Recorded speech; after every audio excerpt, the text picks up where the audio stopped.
नमस्कार दोस्तों, स्वागत करती हूँ आपका। चमन लाल नाम का एक बूढ़ा व्यक्ति अपनी पत्नी के साथ गांव में रहता था। उनका राजन नाम का एक ही बेटा था। वो गांव से दूर एक शहर में रहता था। चमन लाल ने अपने बेटे को लगभग 7 सालों से नहीं देखा था। एक सुबह उसने अपने बेटे से मिलने के लिए शहर जाने वाली बस पकड़ ली। अगले दिन वो शहर पहुंच गया। उसके पास उसके बेटे का वो पता था जो उसने 1 साल पहले एक चिट्ठी में लिखा था। वो उस पते पर पहुंच गया। वहां उसको उसका बेटा राजन नहीं मिला। उस घर में कोई और रहता था, पर उनको राजन के वर्तमान पते के बारे में मालूम नहीं था। चमन लाल निराश होकर वापस जाने ही वाला था कि एक पड़ोसी ने उसको कहा, क्या आप राजन से मिलना चाहते हैं? चमन लाल ने कहा, जी हाँ। उस पड़ोसी ने उसे राजन का नया पता दे दिया। चमन लाल एक ऑटो रिक्शा में बैठकर नए पते की तरफ चल दिया। वो उसके बेटे के दफ्तर का पता था। कुछ देर बाद वो दफ्तर में खड़ा था। वहाँ उसने राजन के बारे में पूछा।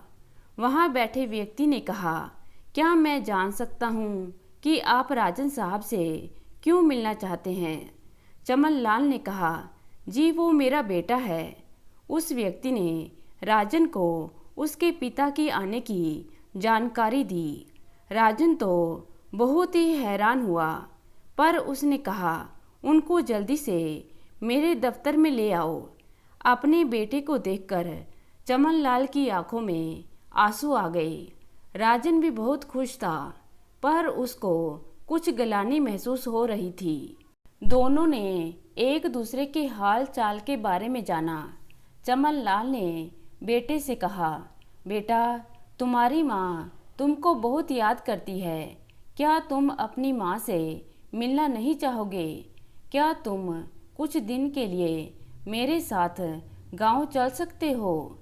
राजन कुछ देर चुप रहा, फिर बोला, नहीं पिताजी, अभी तो नहीं जा सकता, क्योंकि ये मेरी नई नौकरी है। अभी तो मुझे यहाँ दिन रात काम करना है। मैं अभी नहीं जा सकता। चमन लाल बहुत निराश हो गया, पर फिर मुस्कुराकर कहा, कोई बात नहीं बेटा, काम बहुत ज़रूरी है। हम तो कभी भी मिल लेंगे। जब तुमको समय मिल जाए आ जाना। वो कुर्सी से उठकर दफ्तर से बाहर जाने लगा। राजन ने कहा, पिताजी, कुछ दिन तो मेरे पास रहिए। मैं इतवार को आपको शहर घुमा दूंगा। चमन लाल ने कहा, नहीं बेटा, तुम्हारी माँ अकेली है। मुझे आज शाम ही वापस जाना होगा।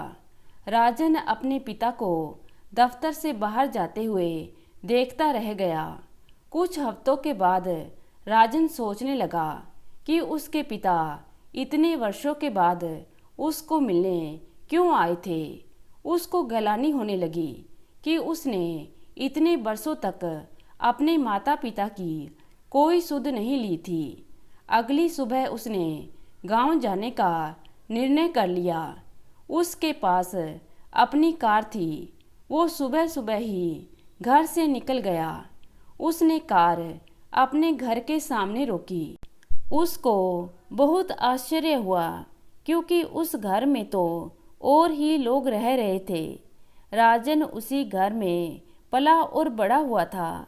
उसने उन लोगों से अपने माता पिता के बारे में पूछा। एक गांव वाले ने कहा, तुम्हारे माता पिता खेतों के पास पुराने घर में रहते हैं।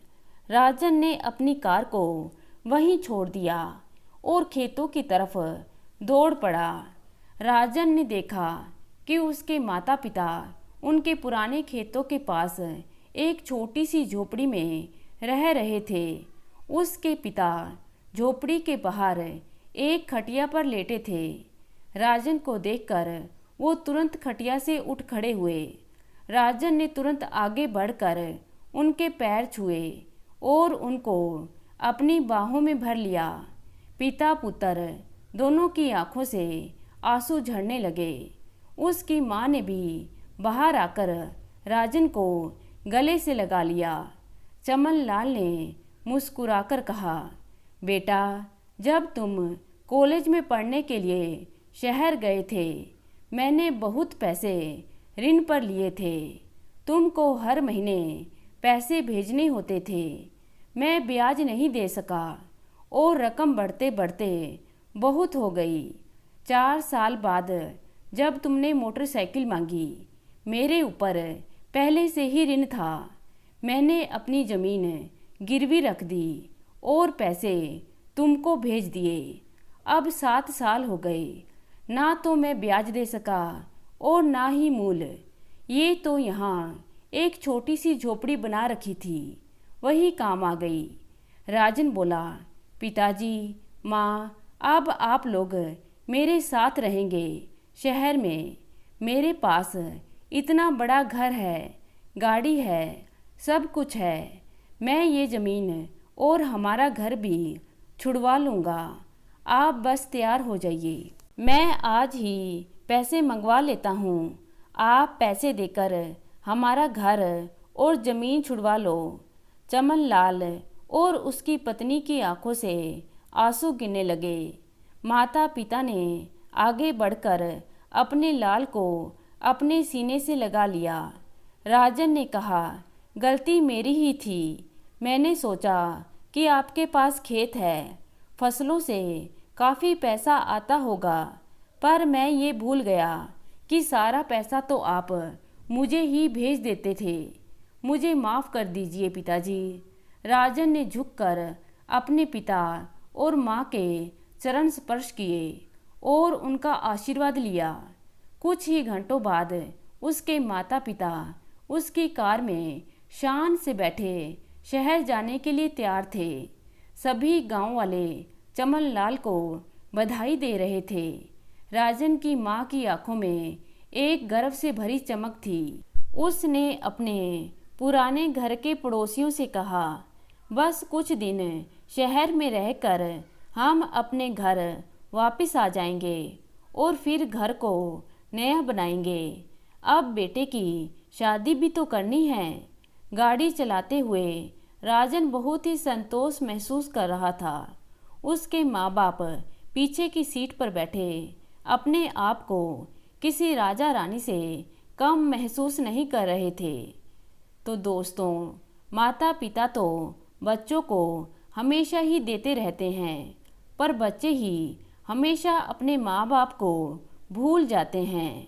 बच्चे बड़े हो जाते हैं, सफल हो जाते हैं, पर वो ये नहीं जान पाते कि उनको पाल पोस कर बड़ा करने में उनके माता पिता ने कितनी कठिनाइयाँ उठाई होती हैं।